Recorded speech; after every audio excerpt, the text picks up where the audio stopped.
പാലക്കാട്ടെ ചുരുളിക്കൊമ്പനെന്ന PT5 കാട്ടാനയുടെ ആരോഗ്യം മോശമായി തുടരുന്നു. ആനയ്ക്ക് അധിക ദൂരം നടക്കാൻ കഴിയുന്നില്ലെന്നും തീറ്റയും വെള്ളവും എടുക്കുന്നതിനും ബുദ്ധിമുട്ടുണ്ടെന്നും വനംവകുപ്പ് അറിയിച്ചു. അതേസമയം ആനയെ ബേസ് ക്യാമ്പിൽ എത്തിച്ച് ചികിത്സ നൽകണമെന്ന ആവശ്യവും ശക്തമാണ്.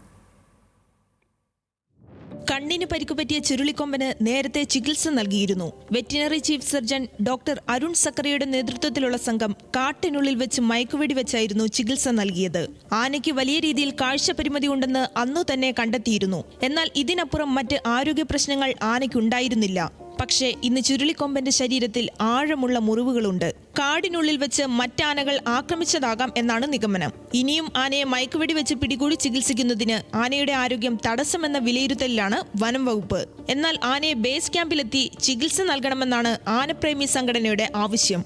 വിഷയത്തിൽ വനം മന്ത്രിക്ക് നേരത്തെ ആനപ്രേമി സംഘം പരാതി നൽകിയിരുന്നു. വനം വകുപ്പ് മന്ത്രിക്കും ചീഫ് വൈൽഡ് ലൈഫ് വാർഡനും ആനപ്രേമി സംഘം ആനയെ പിടികൂടി വനം വകുപ്പിന്റെ ബേസ് ക്യാമ്പിൽ എത്തിച്ച് ചികിത്സ നൽകണമെന്ന് പറഞ്ഞു. എന്നാൽ ആനയെ പിടികൂടി ചികിത്സ നൽകി കാട്ടിലേക്ക് തുറന്നിടുകയാണ്. ഇന്ന് ആനയുടെ അവസ്ഥ വളരെ പരിതാപകരമാണ്.